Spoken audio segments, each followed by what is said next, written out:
नमस्कार, सगरमाथा प्राइम समाचारमा स्वागत छ। म केशव शर्मा। नमस्कार, म प्रसन्न ढुङ्गाना। सगरमाथा प्राइम समाचार सुरु गरौँ प्रमुख समाचारबाट। आज 918 जनाले जिते कोरोना, 6 जनाको मृत्यु पुष्टि, 1081 संक्रमित थपिए। भक्तपुरमा सङ्कलित स्वाब मध्ये 30% मा कोरोना। काठमाडौँमा निषेधाज्ञा भोलिदेखि खुकुलो बन्दै व्यापार व्यवसाय खोलिने, यातायातका साधनमा जोर बिजोर प्रणाली लागू हुने। कोरोनाको कहरका बेला जग्गा किता कार्ड खोलेको भन्दै सरकारको आलोचना, मन्त्रालय जग्गा दलालीको चङ्गुलमा फसेको सांसदहरूको आरोप। मुआब्जाको काम नसकिँदा चक्रपथ विस्तारको काम अन्योलमा। काठमाडौँका मुख्य चोकमा राखिएका डमी ट्राफिक प्रभावकारी नभएको गुनासो। र भोजपुरमा 60 लाख खर्चेर बनाइएको ब्याडमिन्टन कबड हल अस्तव्यस्त, खेलाडी नै कबड हल व्यवस्थापनमा स्थानीय सरकारको व्यवस्था।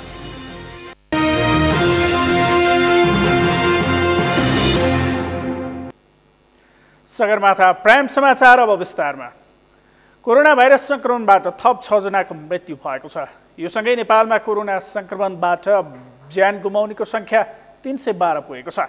यसैगरी पछिल्लो 24 घण्टामा 11,167 नमुना परीक्षण गरिँदा काठमाडौँ उपत्यकामा 464 सहित 1081 जनामा कोरोना संक्रमण पुष्टि भएको छ।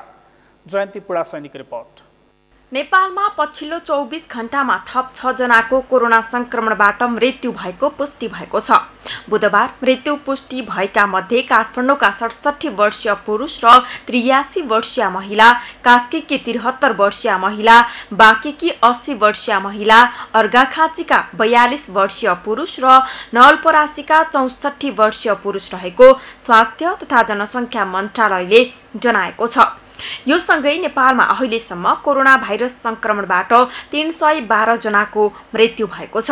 पछिल्लो 24 घण्टामा 11,167 नमुना परीक्षण गरिँदा 1081 जनामा कोरोना भाइरसको संक्रमण पुष्टि भएको छ। यो सँगै नेपालमा कुल संक्रमितको संख्या 49,219 पुगेको छ। पछिल्लो 24 घण्टाको अवधिमा काठमाडौँ उपत्यकामा 464 जना कोरोना संक्रमित थपिएका छन्, जसमध्ये काठमाडौँमा 394, ललितपुरमा 36 र भक्तपुरमा 34 संक्रमित थपिएको स्वास्थ्य मन्त्रालयले जनाएको छ। यो सँगै संक्रमितको संख्या काठमाडौँमा 7,611, ललितपुरमा 1,011 र भक्तपुरमा 818 पुगेको छ। गत 24 घण्टामा नयाँ संक्रमितहरूको संख्या 1081 रहेको छ। क्वारेन्टाइनमा रहनुभएका व्यक्तिहरूको संख्या 5,480 छ। आजसम्म डिस्चार्ज हुने जम्मा 33,882, प्रदेश 1बाट 3,113, प्रदेश 2 9,713, बागमती प्रदेश 5,097, गण्डकी प्रदेशबाट 2,038, प्रदेश 5 5,919, कर्णाली प्रदेश 2,410, सुदूरपश्चिम प्रदेशमा 5,592 जना हुनुहुन्छ। नेपालमा पछिल्लो 24 घण्टामा 918 जनाले कोरोना भाइरसलाई जितेर घर फर्केसँगै अब कोरोना संक्रमण मुक्त हुनेको संख्या 33,882 पुगेको छ। बुधबारसम्म नेपालमा 15,025 जना सक्रिय संक्रमित छन्, जसमध्ये 7,037 जना होम आइसोलेसन र 7,988 संस्थागत आइसोलेसनमा छन्। सगरमाथा टेलिभिजनका लागि जयन्ती पुडा सैनिक, काठमाडौँ। भक्तपुरका 4वटै नगरपालिकाले कोरोना संक्रमितका सम्पर्कमा रहेका व्यक्तिहरूको पहिचान गरी स्वाब सङ्कलन सुरु गरेका छन्। जिल्लामा कोरोना संक्रमितको संख्या दिनहुँ बढ्न थालेपछि स्थानीय तहले संक्रमितका सम्पर्कमा रहेका व्यक्तिहरूको पहिचान गरी स्वाब सङ्कलन कार्यलाई तीव्रता दिएका हुन्। सूर्यविनायक नगरपालिकाले संक्रमितका सम्पर्कमा रहेका व्यक्तिहरूको पहिचान गरी गाडीमै स्वाब सङ्कलन बुथ बनाएर घुम्ती शिविर मार्फत स्वाब सङ्कलन गरिरहेको छ। नगरपालिकाभित्रका संक्रमित व्यक्तिको पहिचान गरी उनीहरूको सम्पर्कमा आएकाहरूमध्ये हालसम्म 600 जनाको स्वाब सङ्कलन गरिसकेको नगरपालिकाले जनाएको छ। सङ्कलित स्वाबमध्ये करिब 30% मा कोरोना संक्रमण देखिएको नगरपालिकाको सामाजिक विकास समितिका संयोजक तथा वडा नम्बर 8 का अध्यक्ष किरण थापाले जानकारी दिनुभयो। भक्तपुर नगरपालिकाले पनि 850 जनाको स्वाब सङ्कलन गरी परीक्षण गरेको छ। सङ्कलित स्वाबमध्ये करिब 30% नै सङ्क्रमण देखिएको नगरपालिकाको स्वास्थ्य समितिका संयोजक तथा जनस्वास्थ्य कार्यालय भक्तपुरका इन्चार्ज डाक्टर रत्नसुन्दर लासिवाले जानकारी दिनुभयो। यसैगरी मध्यपुर थिमी नगरपालिकाले 1675 जनाको स्वाब सङ्कलन गरी परीक्षण गर्दा 275 जनामा सङ्क्रमण देखिएको नगरपालिकाले जनाएको छ। चाँगुनारायण नगरपालिकामा 300 जनाको स्वाब सङ्कलन गरी परीक्षण गर्दा करिब 10% सङ्क्रमण देखिएको नगरपालिकाले जनाएको छ। भक्तपुरमा हालसम्म 785 जनामा कोरोना सङ्क्रमण पुष्टि भइसकेको स्वास्थ्य कार्यालय भक्तपुरले जनाएको छ। हालसम्म जिल्लामा 196 जना उपचारपछि निको भएर घर फर्किएका छन् भने 577 जना सक्रिय सङ्क्रमित रहेका छन्। जिल्लामा हालसम्म 12 जनामा कोरोना सङ्क्रमणका कारण ज्यान गुमाएका छन्। काठमाडौँ उपत्यकामा जारी निषेधाज्ञा केही खुकुलो गर्ने निर्णय भएको छ। 3 जिल्लाका प्रमुख जिल्लाधिकारीहरूको बैठकले जारी निषेधाज्ञा केही खुकुलो बनाउने निर्णय गरेको हो। बिहिबारदेखि काठमाडौँ उपत्यकामा सवारी साधन जोर बिजोर प्रणालीबाट मात्रै सञ्चालन हुन पाउनेछन् भने व्यापार व्यवसाय समेत शर्तसहित खोल्न दिने निर्णय गरिएको हो। अमृतराज काफ्लेको रिपोर्ट। 15 दिन अघिदेखि जारी काठमाडौँ उपत्यकाको निषेधाज्ञा केही खुकुलो बनाउने निर्णय भएको छ। उपत्यकाका 3 जिल्लाका प्रमुख जिल्ला अधिकारीहरूको बैठकले बिहिबारबाट शर्तसहित यातायात र व्यापार व्यवसायलाई खुल्ला पार्ने निर्णय गरेको हो। भदौ 3 गतेदेखि काठमाडौँ उपत्यकामा लागू गरिएको निषेधाज्ञा केही खुकुलो भए पनि 16 सिटभन्दा साना सवारी साधन सञ्चालनमा भने रोक लगाइएको छ। बिहिबारदेखि सार्वजनिक र निजी सवारी साधनको यातायातमा जोर बिजोर प्रणाली अपनाइनेछ। व्यापार व्यवसायलाई अलिकति बढावा दिनु पर्यो भन्ने कुरा पनि आयो। हजुर, इकोनोमिक एक्टिभिटी सुचारू गर्नुपर्छ भन्ने कुरा पनि आएकोले गर्दा विज्ञहरूसँग सबै परामर्श गरेर सरकारहरूसँग परामर्श गरेर सबै प्रकारका पसलहरूलाई चाहिँ हामीले लिमिटेड रेस्ट्रिक्सन लगाएर खोलेका छौँ होइन। यसमा चाहिँ अब तपाईँ कतिपय बारको कुरा छ, कति बार अनुसार दिएको छ, कसैलाई हप्तामा कुनैलाई टाइम अनुसार दिएको छ। तर अलमोस्ट सबै नै पसल चाहिँ अब खुल्नै छन् अब होइन। तर स्वास्थ्य मापदण्ड चाहिँ अब पालना गर्नै पर्छ। भौतिक दूरी कायम गर्ने कुरा, सेनिटाइजर प्रयोग गरेर मास्क लगाउने कुरा चाहिँ गर्नै पर्छ। त्यसपछि हामी आन्तरिक हाम्रो जिल्लाभित्रको हकमा आन्तरिक यातायातलाई अब सार्वजनिकलाई अब निजीलाई जोर लगाएको छ हामीले अरू यथावत छ। काठमाडौँ उपत्यकाका 3वटै जिल्लाका प्रमुख जिल्ला अधिकारीहरू सम्बन्धित क्षेत्रका पदाधिकारीसँगको परामर्शपछि सार्वजनिक र निजी यातायातमा जोर बिजोर लागू गर्ने र व्यापार व्यवसायलाई शर्तसहित खोल्न दिने निर्णयमा पुगेका हुन्। 16 सिट क्षमताभन्दा माथिका सवारी साधनहरू जुनमा प्रोटोकल पालना गराउनु पनि सजिलो हुन्छ। हजुर, त्यस्तालाई हामीले दिएका छौँ। जोर बिजोर प्रणाली अन्तर्गत दिएका छौँ। नाकाको कुरा यथावत गरिएको छ। अब विकास निर्माणसँग सम्बन्धित सबै प्रकारका गतिविधिहरू सञ्चालन गर्न पाउने गरी हामीले सुविधा छुट दिएका छौँ। अब गर्न नपाउनेमा चाहिँ उही सभा सम्मेलन जुलुस प्रदर्शन होइन, अब अरू तपाईँको जमघट हुने भेलाजम्मा हुने तालिम कार्यक्रम सेमिनार गोष्ठी यस्ता चाहिँ जुन भिडभाड हुने चाहिँ गतिविधिलाई हामीले बन्देज लगाएका छौँ। काठमाडौँका प्रमुख जिल्ला अधिकारी जनक राज दाहालका अनुसार निषेधाज्ञालाई निकै खुकुलो गरी व्यापार व्यवसाय सञ्चालन गर्न दिने निर्णय भएको छ। अन्य क्षेत्रका लागि भने भदौ 31 गतेसम्म निषेधाज्ञा जारी रहनेछ। काठमाडौँ उपत्यका प्रवेश गर्ने सवारी साधनहरूका लागि भने यसअघिकै कडा प्रावधान कायम रहने जनाइएको छ। यसअघि बन्देज लगाइएका सेवाहरू भिडभाड हुने स्थानसँगै शैक्षिक संस्थाहरू, जिमखाना, रेस्टुरेन्ट सहितका स्थान भने बन्द रहनेछन्। सगरमाथा टेलिभिजनका लागि क्यामेरामा सुरेन्द्र राउतका साथमा अमृतराज काफ्ले, काठमाडौँ। कोरोना भाइरस संक्रमण जोखिम कायमै रहे पनि तनहुँका स्थानीय तहमा गरिएको लकडाउन र निषेधाज्ञा पनि हटाउँदै लगिएको छ।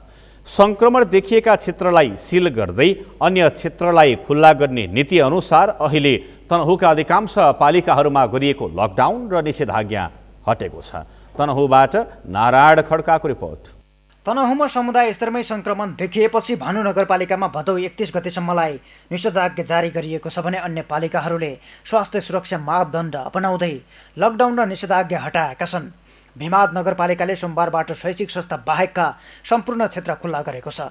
तनहुँको घिरिङ र रुसिङ गाउँपालिका सहित स्याङ्जा, पाल्पा, नवलपरासी जिल्लाको ग्रामीण क्षेत्रका बासिन्दाको मुख्य बजारमा रहेको भिमाद बजार खुल्ला गरिएसँगै अहिले सर्वसाधारणको आवागमन बढेको छ। नगरपालिकाको कार्यपालिका बैठकले जनस्वास्थ्य सुरक्षाको मापदण्ड अनिवार्य रूपमा पालना गरी सार्वजनिक यातायात, व्यापार व्यवसाय, वित्तीय संस्था लगायतका सम्पूर्ण क्षेत्र खुल्ला गर्ने निर्णय गरेको प्रमुख प्रशासकीय अधिकृत थमन सिंह थापाले जानकारी दिएका छन्। छिमेकी पालिकाहरूमा समुदाय स्तरमै कोरोना संक्रमण देखिएपछि पूर्ण रूपमा लकडाउन गरिए पनि लकडाउन मात्रै संक्रमण रोकथामको माध्यम नभएको स्थानीय उद्योगी, व्यवसायी तथा सामाजिक व्यक्तित्वहरूको निष्कर्ष आएपछि सबै क्षेत्र खुल्ला गरिएको उनको भनाइ छ। स्वास्थ्यको सुरक्षाको चाहिँ मापदण्डहरू, तोकिएका मापदण्डहरू स्ट्रिक्टली लागू गर्न लाउने र अहिलेसम्म कम्युनिटी लेभलमा नदेखिँदासम्म हामीले चाहिँ अलिकति फ्लेक्जिबल लचकता अपनाउने, शैक्षिक संस्थाहरू लगायतका तालिम सेन्ट्रल विद्यालयदेखि लिएर विभिन्न किसिमका शैक्षिक संस्थाहरू नचलाउने र चाडबाडमा चाहिँ आफन्तहरू धेरै भिडभाड गरेर नबोलाउने टाइपको कुराहरू चाहिँ हामीले डिसिजन गरेर आजबाट लागू गरेर हिजोको कार्यपालिका बैठकले चाहिँ निर्णय गरेको अवस्था छ। भिमाद नगरपालिकामा पछिल्लो समय संक्रमितहरू नभेटिएको र नगरपालिकाले जारी गरेको निर्देशन पनि नागरिक स्तरबाट पालना हुन छोडेको थियो। लामो समयको लकडाउनले सबै क्षेत्र प्रभावित भएको हुँदा स्वास्थ्य सुरक्षा मापदण्ड अनिवार्य पालना गर्ने गरी सबै क्षेत्र खुल्ला गर्ने सहमति गरिएको उद्योग व्यवसायीको भनाइ छ। अस्ति अलि जोखिम होला जस्तो थियो र एक हप्ता यहाँ लक भयो। जोखिम कम भएको भन्न त मिल्दैन, तर यो ठाउँमा चाहिँ अलि अब अलिकति खतरामुक्तै हो कि भनेर यो चाहिँ अहिले अर्को व्यवस्था नभएसम्म भनेर स्थानीय सरकारले जुन सूचना प्रकाशित गर्यो हिजोको मिटिङले त्यही अनुसार पालना गरिएछ। आएको ग्राहकहरूलाई मास्क लाउने हैन, मास्क लाउने अनि हामीले अब प्रत्येक घर अगाडि चाहिँ एउटा बाल्टिन या पानी राख्ने व्यवस्था गराइएको छ। त्यहाँ हात धुने, त्यसपछि बल्ल चाहिँ पसलभित्र प्रवेश गर्ने भन्ने चाहिँ सबैलाई उर्दी गरिएको छ र प्रत्येकको पसलको अगाडि चाहिँ बाल्टिनमा पानी पनि छ र मास्क नलाइकन कोही ग्राहक आउँछ भने पनि हामीले तपाईँहरू गएर चाहिँ मास्क ल्याउनुहोस् अनि त्यसपछि लाएर मात्रै पसलभित्र चाहिँ बस्ने गर्नुहोस् भनिएको छ। धुनको लागि पानीको व्यवस्था गर्ने भन्ने खालको नगरपालिकाले एउटा चाहिँ नि त्यो नियम राखेर सबै त्यही अनुसार त्यही मापदण्ड पुरा गरेर खोल्ने भनेर अब आजबाट हामीले खोलेका हौँ। हिजोसम्म हामीले 6 बजेबाट 11 बजेसम्म हामी खोलेर 11 बजेबाट बन्द गर्ने भएको थियो। त्यसबाट सावधानी पुर्याएर खोल्ने भन्ने सहमति भएको छ। नगरपालिकाले बाहिरबाट सामान ढुवानी तथा लोड अनलोड गर्दा सार्वजनिक यातायात सञ्चालन गर्दा चालक तथा यात्रुहरूले अनिवार्य रूपमा मास्कको प्रयोग गर्ने र तोकिएको मापदण्ड बमोजिम काम गर्न आग्रह गरेको छ। नगरपालिकाले अत्यावश्यक बाहेक घर बाहिर ननिस्किन, मास्क लगाउन, समूहमा नहिँड्न, भौतिक र सामाजिक दूरी कायम गर्न नगरवासीलाई आह्वान गरेको छ। नगरपालिकाले लकडाउनको समयावधिमा करिब 11 लाख रुपियाँ बराबरको खाद्यान्न राहत वितरण गरेको छ। पछिल्लो चरणमा जिल्ला बाहिरबाट आएर विभिन्न क्षेत्रमा काम गर्ने मजदुरहरूलाई मापदण्ड बनाएर राहत वितरण गरिएको थियो। बाहिरबाट आएका मजदुरलाई घर पठाएपछि स्थानीय स्तरमा रहेका मजदुरहरूको प्रयोग गरी विकास निर्माणका काम तथा कृषि क्षेत्रको कामलाई खुल्ला गरिँदा राहत वितरण गर्न नपरेको नगरपालिकाले जनाएको छ। र अहिलेको स्थिति हेर्दाखेरि चाहिँ अहिलेसम्म बाहिरको कामदारहरू यहाँ आइसक्नु भएको छैन र त्यो कारणले चाहिँ अनि खेतीपातीको सिजन पनि भएको हुनाले धेरै हाम्रो चाहिँ ग्रामीण क्षेत्रका चाहिँ नागरिकहरू चाहिँ सबै कृषि पेसामा लाग्ने भएको छ र उहाँहरूको चाहिँ रोजीरोटीहरू चलिरहेको कारणले हामीले अहिले राहत भन्ने माग पनि आएको छैन र सम्बोधन गर्नुपर्ने अवस्था पनि आएको छैन। त्यस्तो कतै देखियो भने चाहिँ तत्कालै हामी चाहिँ त्यसलाई रेस्पोन्स गर्छौँ। भिमाद नगरपालिकामा 530 जनाको नमुना सङ्कलन पश्चात गरिएको PCR परीक्षणमा 516 जनाको रिपोर्ट नेगेटिभ आएको छ भने 14 जनाको रिपोर्ट पोजिटिभ आए पनि सबै सङ्क्रमित निको भएर घर फर्किएका छन्। तनहुँका 10वटा स्थानीय तहमध्ये भानु नगरपालिकामा निषेधाज्ञा जारी छ भने अन्य पालिकाले लकडाउन र निषेधाज्ञा हटाएका छन्। भिमाद र ब्यास नगरपालिकाले आफ्नो नगर क्षेत्रभित्र सार्वजनिक यातायातका साधन समेत खुल्ला गरेका छन्। तोकिएको मापदण्ड विपरीत कार्य गर्नेहरूलाई अनुगमन गरी कारबाही गर्ने नीति स्थानीय तहको छ। सगरमाथा टेलिभिजनका लागि तनहुँबाट नारायण खड्गाको रिपोर्ट। भूमि व्यवस्था सहकारी तथा गरिबी निवारण मन्त्रालयले मन्त्री स्तरबाट गरेको भूमि कित्ता काट सम्बन्धी निर्णयमा संसदीय समितिले असन्तुष्टि व्यक्त गरेको छ। कृषियोग्य जग्गा जोगाउने अभियान अन्तर्गत 2074 सालबाट रोकिएको किताकाट नियमावली नबनेको अवस्थामा मन्त्री स्तरीय निर्णयबाट खोलेपछि यस्तो निर्णयले कानुनको व्यवस्था गरेको भन्दै विरोध भएको हो। केशव शर्माको रिपोर्ट। भूमि ऐन बनेको र त्यसको नियमावली नबनिसकेको अवस्थामा मन्त्री स्तरीय निर्णयबाट जग्गाको किताकाट खोलेको भन्दै त्यसको विरोध भएको छ। मन्त्रालयले गरेको उक्त निर्णयको सत्तारूढ दल नेकपाकै भातृ संगठनहरूले विरोध गरेका छन्। अखिल नेपाल किसान महासङ्घले विज्ञप्ति नै निकालेर भूमाफियाहरूको प्रभावमा परि भएको निर्णय तत्काल खारेज हुनुपर्ने माग गरेको छ। महासङ्घका सदस्य नहेन्द्र खड्काले पार्टीको नीति विपरीत मन्त्री अर्यालले निर्णय गरेको बताएका छन्। उनले भूमि किताकाट गर्न दिने निर्णय पार्टीको नभएकाले बिचौलियाको प्रभावमा परि भएको हुन सक्ने बताए। मन्त्रालयले यसअघि आफैले गरेको निर्णय उल्टाएर कृषि भूमिलाई गैर कृषि क्षेत्रमा कारोबार गर्न पाउने गरी किताकाट हुन दिनु दुर्भाग्यपूर्ण भएको उनको भनाइ छ। उनले सरकारले 2 वर्षभित्रमा देशलाई खाद्यान्नमा आत्मनिर्भर बनाउने र 5 वर्षमा खाद्यान्न निर्यात गर्न सक्ने बनाउने घोषणा गरेको, तर अहिलेको निर्णय उक्त घोषणाको विपरीत भएको धारणा रहेका छन्। पार्टी र किसान संगठनको बीचमा सम्बन्ध निर्माण गर्ने, पार्टी सरकार र जनताको किसानको बीचमा सम्बन्ध स्थापित गर्ने जो मूल खडी हो, त्यस रूपमा हामीले यसको स्पष्ट शब्दमा विरोध गरिसकेका छौँ। मन्त्रालयको निर्णयले कृषि भूमिलाई गैर कृषि क्षेत्रमा लैजाने बाटो खोलेको छ। साथै यस्तो निर्णयले किसानसँग सस्तोमा भूमि लिई महँगोमा बेच्ने पुरानै प्रवृत्तिलाई सहयोग पुग्ने देखिएको छ। कृषि भूमिको किताकाट रोकिँदा कम्तीमा भूमि ऐन, नियमावली, भू उपयोग नीति बनेर जग्गाको वर्गीकरण भएपछि कहाँ कृषि, कहाँ व्यापार, कहाँ उद्योग सञ्चालन गर्ने टुङ्गो लागेपछि किताकाट खोल्ने उद्देश्य रहेको थियो। तर पछिल्लो समय ऐन बनेको र त्यसको नियमावली नबन्दै मन्त्री स्तरबाटै किताकाट गर्ने निर्णय हुनु कानुन विपरीत भएको प्रतिनिधि सभा अन्तर्गतको कृषि, सहकारी तथा प्राकृतिक स्रोत समितिका सभापति पूर्णकुमारी सुवेदीको भनाइ छ। उनले नियमावली नबनेको अवस्थामा भूमि व्यवस्था मन्त्री पद्मकुमारी अर्यालले मन्त्री स्तरबाट भूमिको किताकाट गर्ने निर्णय गर्नु गलत भएको भन्दै असन्तुष्टि व्यक्त गरेकी छन्। कसैले त खेतीयोग्य जमिन, आवासीय जमिन, सिमसारको जमिन अथवा वन क्षेत्रको जमिन कुनै न कुनैसँग जोडिएको चाहिँ किताकाट गरेको भएदेखि त त्यो त ऐन विपरीत हुन्छ, त्यो त कानुन विपरीत हुन्छ। त्यसो हुँदाखेरि यति काम गरिसकेपछि मात्रै यो कामको सुरुवात गरिदिएको भए राम्रो हुन्थ्यो। कृषिजन्य उत्पादनको ह्रास हुनुमा खण्डीकरणलाई मुख्य जिम्मेवार मानिएको छ। देश कोरोनाको कहरसँग जुधिरहेका बेला त्यसको रोकथाम र नियन्त्रणमा प्रभावकारी भूमिका नखेलेर यस्तो अवस्थामा खोलिएको किताकाटले जग्गा दलालीलाई सहयोग पुग्ने भन्दै मन्त्रालय जग्गा दलालीको चङ्गुलमा फसेको आरोप लगाइएको छ। सगरमाथा टेलिभिजनका लागि केशव शर्मा, काठमाडौँ। सगरमाथा प्राइम समाचारमा पालो भएको छ विश्रामपछि मुआब्जाको काम नसकिँदा चक्रपथ विस्तारको काम अन्योलमा। काठमाडौँका मुख्य चोकमा राखिएका डमी ट्राफिक प्रभावकारी नभएको गुनासो। सिन्धुपाल्चोकका जोखिमपूर्ण बस्ती एकीकृत नमुना बस्ती बनाएर स्थानान्तरणको तयारी। स्थान र योजना नबन्दा अन्योल भने कायमै। र मिथिलाञ्चलमा मनाइने जितिया पर्व आजदेखि विधिवत रूपमा सुरु। निषेधाज्ञाका बावजुद बजारमा चहल पहल बढ्यो।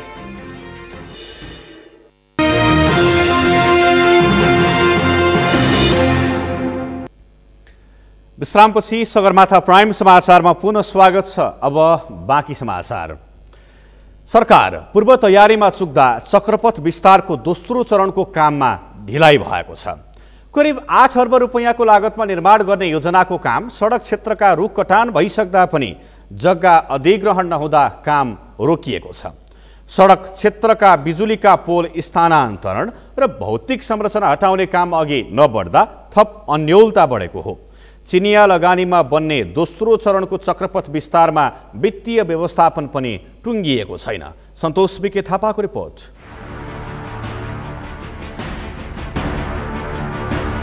दर्शकबिन, चक्रपथ विस्तारको दोस्रो चरणको काम कलङ्कीदेखि महाराजगञ्ज क्षेत्रसम्म अहिले चलिरहेको छ। यो सडक खण्डभित्र पर्ने साइड क्लियरिङ अर्थात् 31 मिटर बायाँ र 31 मिटर दायाँको कामहरू अहिले अधिकांश स्थानमा सकिएको छ भने अब यसको विस्तारका लागि वित्तीय व्यवस्थापनको पाठो प्रमुख बनेको छ। चिनिया सरकारको सहयोगमा बन्दै गरेको यो योजना नेपाल सरकारको सडक विभागले हेरिरहेको छ। तर चिनिया सरकारले 2018 सम्मै यसको साइड क्लियरिङको काम सकिसक्नुपर्ने लिखित आग्रह गरेको थियो। तर नेपाल सरकारबाट विविध कारणवश ती कामहरू हुन सकेन। फलस्वरूप 2020 सम्म आइपुग्दा अहिले त्यो काम भएको छ भने अब चुनिया सरकारले आश्वासन दिएको सहयोगबाट यसको चक्रपथ विस्तार गर्ने काम हुनेछ भन्ने हामीले आशा लिएका छौँ। तर यो सडक खण्डभित्र पर्ने कतिपय चुनौतीहरू निकै टडगाह्रो भएर अगाडि आएका छन्, जसलाई नेपाल सरकारले पनि कसरी समाधान खोज्छ भन्ने अन्यलता हामी बीच कामै छ।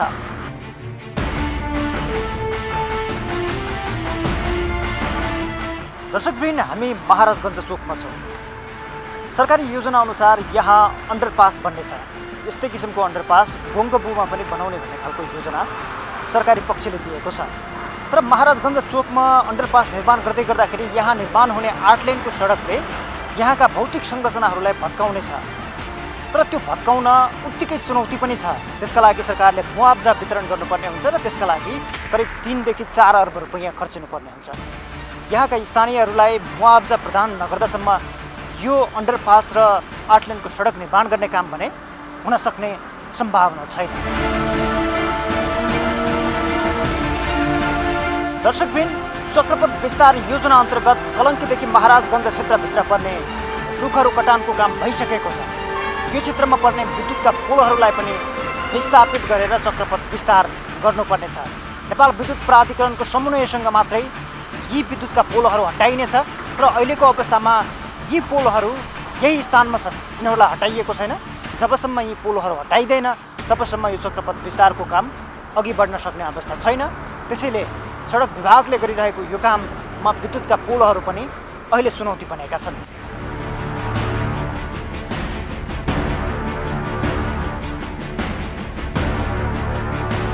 चक्रपथ विस्तारका क्रममा धेरै ऐतिहासिक महत्त्व राख्ने स्थानहरूबाट यो चक्रपथ विस्तार गरिनेछ।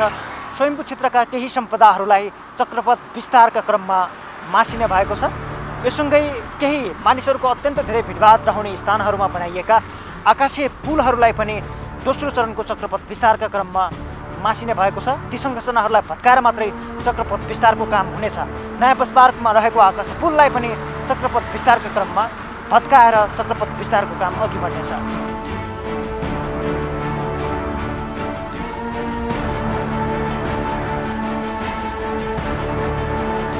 27 किलोमिटर लामो चक्रपथ अन्तर्गत यसअघि 10.39% अन्तर्गतको कोटेश्वर कलङ्की सडक विस्तारको काम सम्पन्न भइसक्यो। दोस्रो चरणका लागि कलङ्की महाराजगञ्ज अन्तर्गतको सडक विस्तारको काम चलिरहेको छ।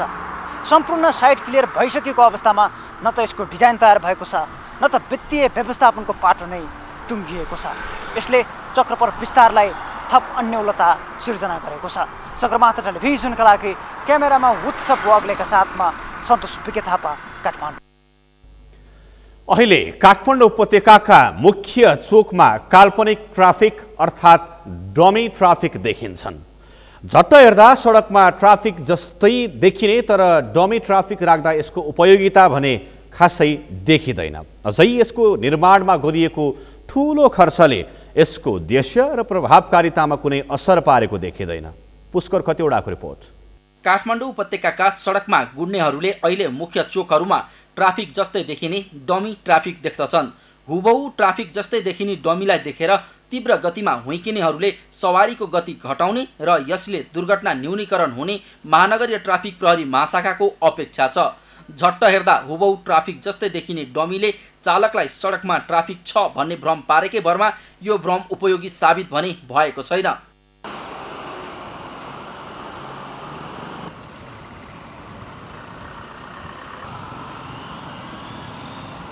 पछिल्लो समय कोरोनाको हटस्पट बनेको उपत्यकामा निषेधाज्ञा जारी छ, जसले सडकमा सवारीको चाप कम छ। तर महाशाखाले सर्वसाधारणलाई ट्राफिक नियमको पालना गराउन डमी ट्राफिक सडकमा राख्ने योजना बनाएको छ। यसले सवारीको गति नियन्त्रण हुने र दुर्घटना न्यूनीकरण हुने महाशाखाको अपेक्षा छ। हामीले उपत्यकाका मुख्य चोकहरूमा 22 वटा डमीहरू चाहिँ राखेका छौँ, 22 ठाउँमा राखेका छौँ र यो राख्नुको मुख्य उद्देश्य भनेको यो ट्राफिक व्यवस्थापनमा केही न केही यसले सहयोग गरोस् भन्ने हो। रातको समयमा कतिपय चाहिँ गाडीहरू चाहिँ एकदम स्पिडमा कुदाउने हुनसक्छ, कतिपयले मापासे गरेर कुदाउने हुनसक्छ र त्यो बेलामा चाहिँ चोकमा यो डमी देखियो भने ट्राफिक उपस्थिति रहेछ, ट्राफिक रहेछ त्यहाँ भनेर पनि स्पिड कम गर्ने र अलिकति सम्हालिएर हाँक्ने अवस्था आउन सक्छ र जसले गर्दा चाहिँ दुर्घटना चाहिँ रोक्न सकिन्छ। र यस मानेमा हामीले यसलाई चाहिँ उपयोगी ठानेर चाहिँ राखेका छौँ। उपत्यकाको माइतीघर, नयाँ बानेश्वर, थापाथली, कालीमाटी, जडीबुटी, कोटेश्वर, कलङ्की, नागढुङ्गा लगायत 22 स्थानमा डमी ट्राफिक राखिएको छ। महाशाखाका अनुसार यी डमीहरू 5-6 महिनासम्म टिक्ने र त्यसपछि खर्च थपेर यसको मर्मत गर्नुपर्ने हुन्छ।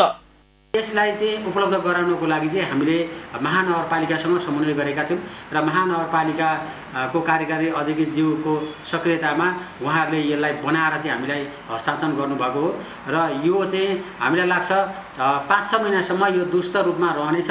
त्यसपछि फेरि हामी यसलाई चाहिँ मर्मत समार गरेर फेरि पनि राख्नेछौँ र यो रखाइले चाहिँ हाम्रो व्यवस्थापनमा, ट्राफिक व्यवस्थापनमा केही हदसम्म भए पनि सहयोग पुग्नेछ भन्ने हामीलाई लाग्छ। डमी ट्राफिक निर्माणका निम्ति 22,600 गोटाले 22 वटाको निर्माणमा 4,97,200 खर्चिएको छ। यस्तो सङ्क्रमणकालीन अवस्थामा महानगरका सामुन्ने भएका अन्य उपयोगी बाटोमा खर्च नगरेर किन यसमा खर्च गरियो? सचेतना कार्यक्रममूलक अन्तर्गत हामीले चाहिँ यो 22 वटा डमी प्रहरी यो ट्राफिक प्रहरीहरू हामी निर्माण गर्यौँ, जसको एउटा लागत चाहिँ 22,600 पर्छ। भनेपछि 22 वटाको 4,97,200 चाहिँ परेको छ। यो आर्थिक वर्षको होइन, यो 76-77 आर्थिक वर्षमा हामीले चाहिँ अब त्यो 76-77 भनेपछि यो असार होइन, योभन्दा गएको असारमै जब कोरोना नै यो प्रवेश नगर्दाखेरिको यो चाहिँ बजेट हो। हामीले त्यो चाहिँ सचेतना कार्यक्रम, जनमुखी कार्यक्रमको लागि यो प्रहरी ट्राफिक प्रहरीसँग सहकार्य चाहिँ हो। कोरोना महामारीका बेला उपत्यकामा स्वाभाविक रूपमा सवारीको चाप न्यून छ। अझ सडकमा डमी ट्राफिकले एकपटक चालकलाई भ्रम पारे पनि दोस्रो पटकदेखि चालकले यसको अवज्ञा नगर्लान् भन्न सकिँदैन। यस्तोमा करिब 5 लाख खर्चेर गरिएको डमी ट्राफिकको उपलब्धि के रह्यो त? सगरमाथा टेलिभिजनका लागि क्यामेरामा उत्सव वाग्लेका साथ पुष्कर खतिवडा, काठमाडौँ। पहिरोले ठूलो क्षति पुर्याइरहेको सिन्धुपाल्चोकमा अझै पनि जोखिम कम हुन सकेको छैन। जिल्लाका 12वटा स्थानीय तहका मानव बस्ती प्राकृतिक प्रकोपबाट जोखिममा छन्। अब भने जोखिमयुक्त बस्तीहरूलाई नयाँ ठाउँमा सार्नका लागि नमुना बस्ती निर्माणको तयारी भएको छ। सिन्धुपाल्चोकबाट दपिन ढुङ्गानाको रिपोर्ट। सिन्धुपाल्चोकको हेलम्बु गाउँपालिका 5 मा गएको पहिरोले 42 घर उच्च जोखिममा परेका छन्। त्यहाँका बस्तीहरू तत्काल स्थानान्तरण नगरे लिदी घटना हेलम्बुमा पनि घट्न सक्ने भन्दै स्थानीय त्रासमा छन्। मेलम्ची खानेपानीको सुरुङ निर्माण गर्दा जमिन थर्किने र भूकम्पले समेत थलथलाएको कारण पहिरो गएको स्थानीयको बुझाइ छ। अब सुरुङको ब्लास्टिङले धेरै असर गर्ने हैन, अनि प्लस त्यसमा पनि अब 72 सालमा भुइँचालो आइदियो। भुइँचालोले चाहिँ अब तसनस गरेर अब हल्लाउने यताउता गरेर चाहिँ अब जस जमिन चिरा परेको कारणले चाहिँ त्यसमा पनि अब यो वर्षायाममा धेरै पानीहरू आउने कारणले थप यो उसलाई चाहिँ जोड दिएर अब यो पहिरो जाने, अब पहिरोको यो कारण यस्तै यो भयो हैन। पहिरो प्रकोपको जिल्लाका रूपमा चिनिन थालेको सिन्धुपाल्चोकमा अब विस्थापित भएका नागरिकको सुरक्षित स्थानान्तरण आवश्यक भएको छ। सबै स्थानीय तहका नागरिकहरू मिलेर एउटा साझा धारणा तयार पारी विपद जोखिम कम हुने गरी एकीकृत बस्ती निर्माण गर्ने अबको योजना छ। महोत्तरीको सदरमुकाम रहेको जलेश्वर नगरपालिकामा भएको अनियमितताका कारण भन्दै नगरवासीहरूले प्रमुख जिल्ला अधिकारी मार्फत ज्ञापन पत्र बुझाएका छन्। हालसम्म कुनै पनि काम तथा खर्चमा पारदर्शिता नअपनाएको भन्दै सङ्घीय सरकार, प्रदेश सरकार र अन्य दात्री निकायको अनुदान तथा स्थानीय जनताले तिरेको करको रकमको व्यापक दुरुपयोग भइरहेकाले कागजातहरू सार्वजनिक गर्नुपर्ने उनीहरूको माग छ। होस् भनेर हामी माग गरेका छौँ। उहाँ कोभिड-19 मा हालसम्म भएको खर्चहरू प्रदेश सरकार, सङ्घीय सरकार र स्थानीय स्तरबाट कति खर्च गरिएको छ, कुन कुन सेक्टरमा खर्च गरिएको छ, त्यो सेक्टरको अहिलेसम्म सार्वजनिक भएको छैन। प्रमुख जिल्ला अधिकारीलाई बुझाइएको 17 बुँदे मागमा कोरोनाको नाममा आएको सहयोग र गरिएको खर्च, गत वर्षमा बाढीको नाउँमा भएको राहत वितरणको आयव्यय, हालसम्मको नीति तथा कार्यक्रम र आयव्ययको विवरण, विभिन्न वडाका योजनाहरू, कृषि सिँचाइ संरचनाको नाउँमा खर्चिएको रकम, सडक मर्मत तथा पीसीसी ढलानहरूको लागत, भ्रमण खर्च र उपलब्धि, पशु सेवा, बाल मैत्री कार्यक्रम, मिथिला सांस्कृतिक प्रवर्धन, खुल्ला दिशामुक्त कार्यक्रममा गरिएको कार्य र आयव्यय सार्वजनिक गर्न माग गरिएको छ। ज्ञापन पत्रमा नगर प्रहरीको भर्ना प्रक्रिया, कर्मचारी नियुक्तिको प्रक्रिया समेत सार्वजनिक गर्न भनिएको छ। नगरवासीले मेयर रामाशंकर मिश्रमाथि कमसल विद्युतीय टावर जडानमा व्यापक अनियमितता गरेको आरोप लगाएका छन् भने जातिवादी बनेर नगरवासीमै विभेद गरेको पनि बताएका छन्। ती 3 वर्ष बितिसक्दा पनि नगरपालिकाले एउटा पनि रेडबुक ननिकाली अनियमितता र मनोमानीलाई मलजल दिइरहेको उनीहरूको आरोप छ। नगरवासीले 1 महिनाभित्र मागेका सूचना उपलब्ध नभए आन्दोलन थाल्ने चेतावनी दिएका छन्। प्रविधिको दुनियाँमा सामाजिक सञ्जालको विकासपछि मानिसले थुप्रै सुविधाहरू उपभोग गर्न पाएका छन्। फेसबुक, ट्विटर, युट्युब, टिकटक र इन्स्टाग्राम जस्ता सामाजिक सञ्जालबाट मानिसले भौगोलिक दूरी घटाउनका साथै थुप्रै सुविधा उपभोग गर्न पाएका छन्। तर यसको दुरुपयोग हुँदा सामाजिक सञ्जाल अराजकता मचाउने माध्यम पनि बनिरहेको छ। कैलाश लामाको रिपोर्ट। करिब 1 दशकसम्म चिठीपत्रबाट महिनौपछि खबर थाहा पाउने समाजमा अहिले सेकेन्डभरमै विश्वभरिको सूचना थाहा पाउने अवस्था बनेको छ। भिडियो कल, थगन टेम्प च्याट मार्फत निशुल्क कुराकानी पनि सम्भव भएको छ।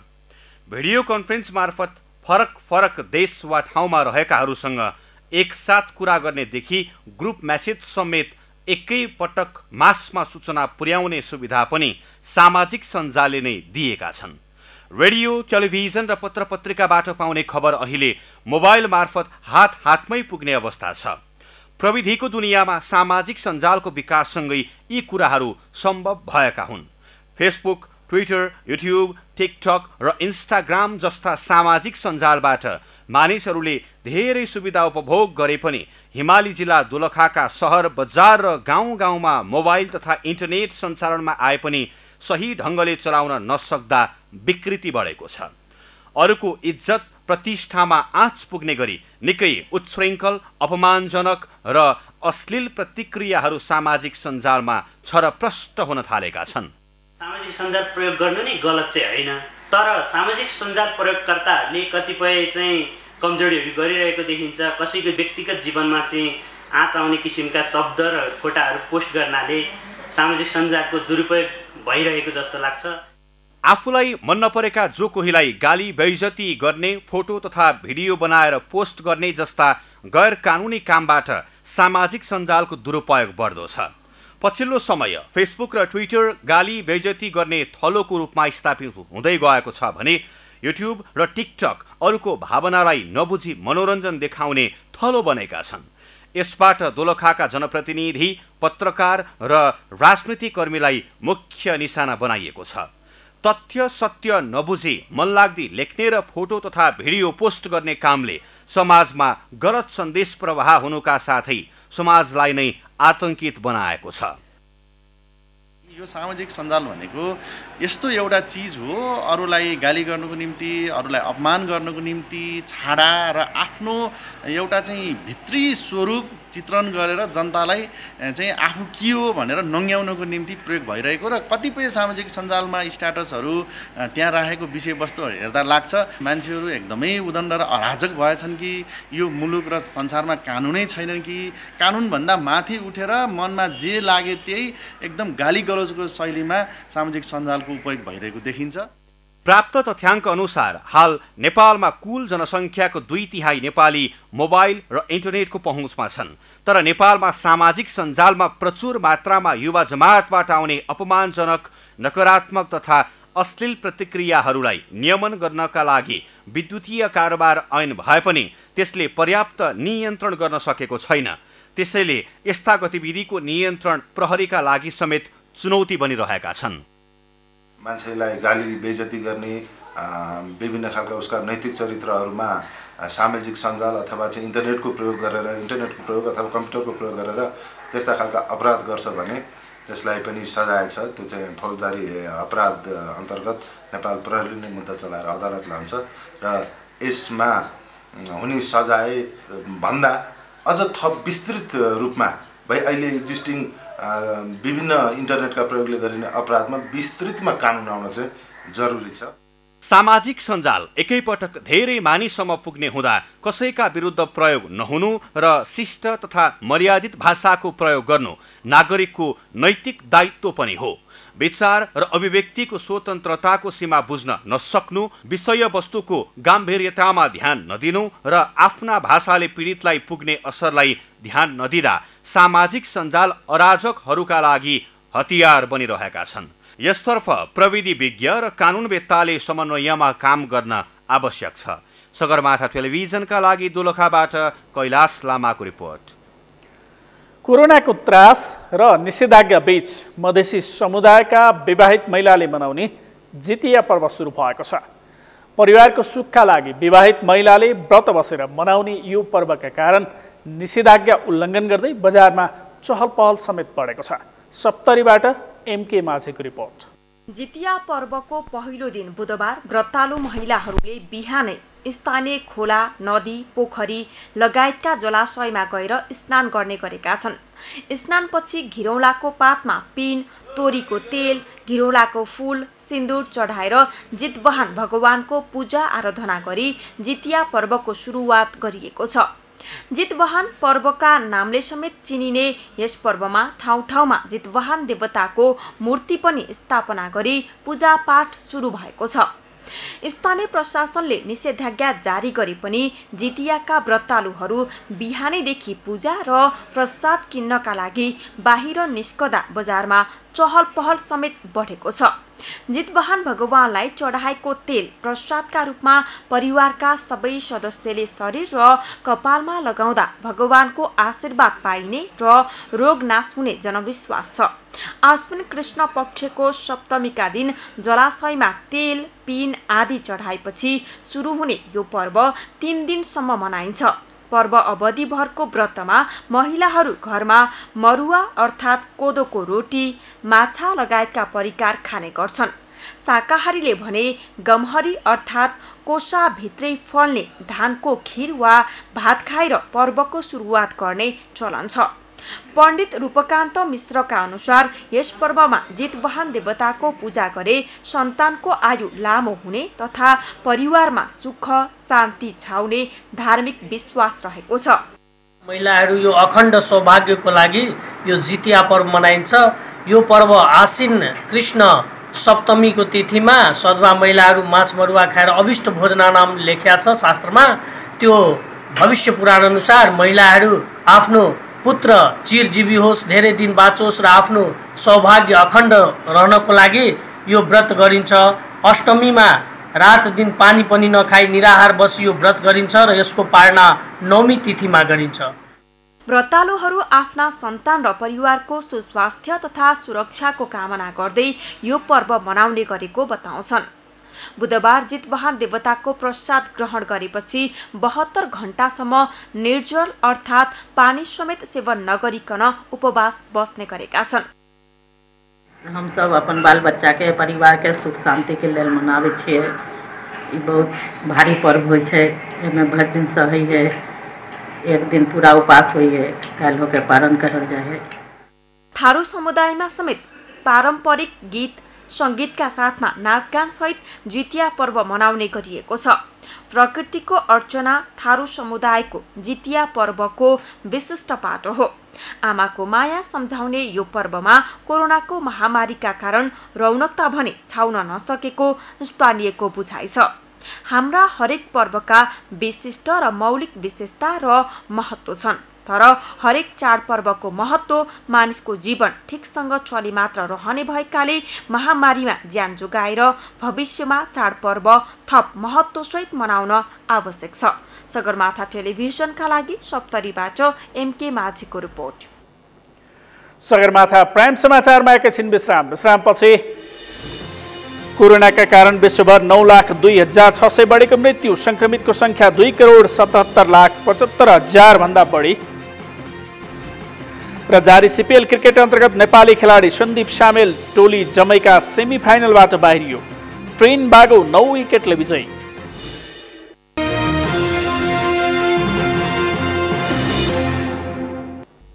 अब पालो अर्थ समाचारको। अर्थ समाचारका प्रायोजक हो आफ्नो विश्वास हो त्रिशक्ति सिमेन्ट। सप्तरीको रागजड गाउँपालिकाको वडा नम्बर 5 मलेकपुर स्थित कार्यालयमा बुधबार तालाबन्दी गरिएको छ।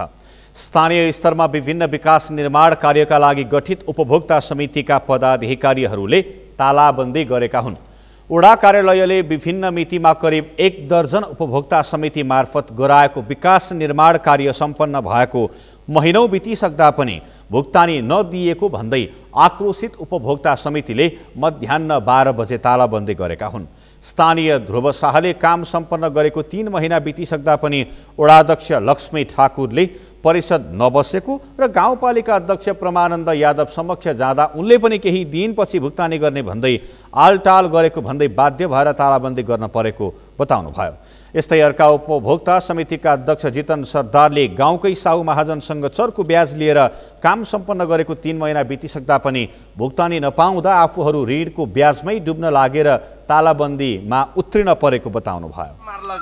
हम लोग काम केना चाहिए जब उपभोक्ता समिति में रहिए अखनी तक पैसा नहीं उठल से ब्याज पे पैसा लेना चाहिए आ समस्या सब जो अखनी कहिया पैसा देते जैसे अध्यक्ष जैसे तो कहे आइ काल करत अरू उपभोक्ता समितिका पदाधिकारीहरूले पनि यस्तै समस्या सुनाउँदै काम सम्पन्न गरेपछि पनि रकम भुक्तानी नभएको भन्दै भुक्तानी नहुँदासम्म तालाबन्दी नखोल्ने बताएका छन्। यता गाउँपालिकाका अध्यक्ष परमानन्द यादव तथा वडाध्यक्ष लक्ष्मी ठाकुरले भने गाउँ परिषद नभएकाले रकम निकासा नहुँदा भुक्तानी दिन समस्या भएको भन्दै लाचारी व्यक्त गरेका छन्।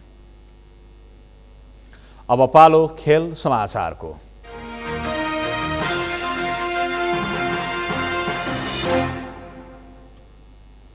भोजपुरमा 60 लाख खर्च गरेर ब्याडमिन्टन खेलका लागि बनाइएको कवर्ड हल अस्तव्यस्त बनेको छ। भोजपुरको सडानन्द नगरपालिकाको दिङलामा रहेको ब्याडमिन्टन कवर्ड हल हाल खेल खेल्न नसकिने अवस्थामा पुगेपछि हुँदा खेलाडीहरू समस्यामा परेका छन्। भोजपुरबाट मोहन तामाङको रिपोर्ट। प्रदेश सरकार र स्थानीय सरकारको साझेदारीमा निर्माण हुँदै गरेको कवर्ड हल अस्तव्यस्त बनेको छ। आर्थिक वर्ष 2073-74 को सडानन्द नगरपालिकाको 17 लाख र प्रदेश सरकारको 40 लाख बजेटले निर्माण सुरु भएको भवन हालसम्म सम्पन्न हुन सकेको छैन। नगरपालिकाले पटक गरी 3 लाख बढी लगानी छुट्टै गरिसकेको छ। कवर्ड हल समयमै सम्पन्न गर्न जिल्ला खेलकुद समितिको समेत आर्थिक सहयोग गरेर करिब 60 लाख भन्दा बढी लगानी भइसकेको छ। तर सामान्य व्यवस्थापन समेत नहुँदा खेलाडीहरूले एक गेम खेल्नका लागि कोड सफा गर्न र व्यवस्थापन गर्नमै करिब 2 घण्टा समय दिनपर्ने अवस्था छ। खेलाडीहरू खेल खेल्नका लागि आफै झाडु, सेउला, कपडा, वाइफर लगायतले पानी र हिलो सफा गरेर खेल्न पर्ने अवस्था छ। यदि ठूलो लगानी गरेर पनि नगरपालिका र प्रदेश सरकारका निकायको ध्यान नजाँदा लगानी यसै खेर गइरहेको छ भने खेलाडीहरू मारमा परेका छन्। हामीलाई चाहिँ अब गेम खेल्नको लागि अहिले हैन पुरै समस्या छ। एक गेम खेल्नको लागि पनि 2-3 घण्टा लागेर कोर्ट सफा गर्नुपर्ने अवस्थामा हामी छौँ। त्यही अनुसारले नै हामी गेम खेलिरहेका छौँ। तर पनि अब हामीले भने जस्तो गेम खेल्न नपाएको हुँदाखेरि हामी निराशा छौँ। हामी गेम खेल्नको लागि सम्बन्धित पक्षमा पनि कुरो चाहिँ अब गरिरहेको छौँ। यसलाई व्यवस्थापन गरिदिएदेखि सहज हुन्थ्यो। स्थानीय सरकारले पूर्ण रूपमा व्यवस्था गर्दा कवर्ड हलमा यो परिस्थिति सिर्जना भएको हो। थप केही बजेट मात्रै भए पनि केही व्यवस्थित हुने र खेलाडीहरूलाई राहत मिल्ने भए पनि नगरपालिकाको प्राथमिकता अन्यत्रै मोडिएको छ। यो खेलकुदको विषयमा भन्नुपर्दा चाहिँ अब स्वास्थ्यको लागि खेलकुद भन्ने जुन नारा छ त्यसलाई नै आत्मसात गर्नको लागि पनि यो कवर्ड हलले चाहिँ त्यति धेरै साथ दिइरहेको छैन रहेछ। हामीले हेर्दा पनि यो अलिकति चाहिँ बर्खायाममा यहाँ खेल्नको लागि निकै नै चुनौती, निकै नै सङ्घर्ष पर्ने जस्तो देखिन्छ। त्यसो भएको हिसाबले यो चाहिँ अलिकति सरकारवाला निकायले पनि यतिको नगरपालिकामा एउटा कवर्ड हल बनाएको छ, यसलाई व्यवस्थित गर्ने कुरामा अलिकति ध्यान नदिएको, चासो नदिएको जस्तो देखिन्छ। 20 भन्दा बढी स्थानीय खेलाडीहरू खेल्न तथा ट्रेनिङ गर्न आउने गरेका छन्। प्रत्येक वर्ष दिङला ब्याडमिन्टन सङ्घले प्रतियोगिताको आयोजना गर्ने भएकाले भोजपुर जिल्लाका मात्रै नभएर प्रदेश एकका विभिन्न जिल्लाबाट खेलाडीहरू आउने गरेका छन्। तर जिम्मेवार पक्षले उदासीन हुँदा सङ्घले चाहेर पनि पर्याप्त काम गर्न पाएको छैन। हामीले अझै जोडतोडका साथ के भन्छौँ भने जिम्मेवारी पक्ष जस्तै सडाना नगरपालिका अनि प्रदेश सरकार यसको चाहिँ पूर्ण स्वामित्व भएको हुनाले उहाँहरूले जोडतोडका साथ यसलाई चाहिँ पूर्ण बनाउनका लागि जोडतोडका साथ बजेट छुट्याइदिएर बजेट विनियोजन गरिदिएर यहाँले छुट्याइदिनु भने प्रभावकारी ढङ्गले अब आउने दिनमा हामी चाहिँ कार्यान्वयनमा लाग्नेछौँ। हाम्रो सङ्घको तर्फबाट 100% यो कवर्डहरूलाई पूर्णता दिनलाई हामी 100% तयार छौँ। यता सडानन्द नगरपालिकाका मेयरले भने भवनका लागि नगरपालिकाले पटक पटक गरेर ठूलो लगानी गरिसकेको छ। निर्माण समितिले प्राविधिक इस्टिमेट अनुसार काम सम्पन्न गरेको प्राविधिक मूल्याङ्कनमा देखिन्छ, तर स्पटमा भने खेल्न सकिने अवस्था भने बन्न सकेको छैन। नगरपालिकाले वर्षासँगै आएको बाढी र पहिरोले क्षति भएको भन्दै अब छिटै व्यवस्थापन गर्ने जनाएको छ। 1.5 लाखको सामान हामीले चाहिँ च्यादर दिएका छौँ र त्यसलाई चाहिँ फिटिङ गर्ने कुरामा पनि 40,000 पैसा फेरि हामीले त्यो चाहिँ फिटिङको लागि पनि दिएको छौँ। निर्माण गर्ने विषयमा प्राविधिक इस्टिमेटमा भएका कामहरू भयो नभएको विषय नगरपालिकाले हेर्दा होइन, प्राविधिक इस्टिमेटमा चाहिँ भएका कामहरू चाहिँ काम सम्पन्न भयो भन्ने रिपोर्ट प्राविधिकले ल्याएको हुँदा नगरपालिकाले भुक्तानी दिने काम भएको छ।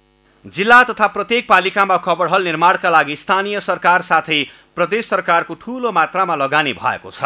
निर्माणका योजना प्रभावकारी कार्यान्वयन नहुँदा संरचनाहरू यसरी अलपत्र पर्दा बजेट खेर गइरहेको छ भने खेलाडीहरूमा पनि निराशा बढिरहेको छ। यस्ता लापरवाही नियन्त्रणका लागि सम्बन्धित निकायले ध्यान पुर्याउन आवश्यक छ। सगरमाथा टेलिभिजनका लागि भोजपुरबाट मोहन तामाङको रिपोर्ट।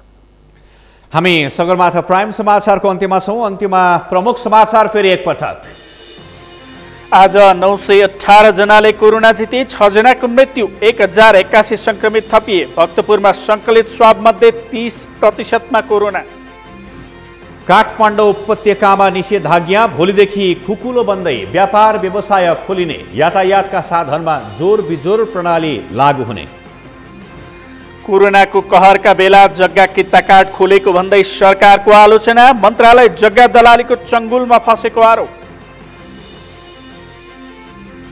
मुआब्जाको काम नसकिँदा चक्रपथ विस्तारको काम अन्योलमा, काठमाडौँका मुख्य चोकमा राखिएका डमी ट्राफिक प्रभावकारी नभएको गुनासो। र भोजपुरमा 60 लाख खर्चेर बनाइएको ब्याडमिन्टन कभर हल अस्तव्यस्त, खेलाडी नै कभर हल व्यवस्थापनमा, स्थानीय सरकारको व्यवस्था। हौस् त सगरमाथा प्राइम समाचार अहिलेलाई सकियो। तपाईँ समाचार बुलेटिनका साथै सगरमाथा टेलिभिजनका सम्पूर्ण कार्यक्रम www.sagarmatha.tv मा पनि पढ्न र हेर्न सक्नुहुनेछ। साथै युट्युबमा youtube.com/sagarmatha TV नेपालमा हेर्न सक्नुहुनेछ। तपाईँ हामीलाई फेसबुकमा पनि facebook.com/STV नेपालमा फलो गर्न सक्नुहुनेछ। समाचारको शिखर, नेपालको गौरव, नेपालको पहिलो न्युज च्यानल सगरमाथा टेलिभिजन हेर्दै गर्नुहोला। नमस्कार।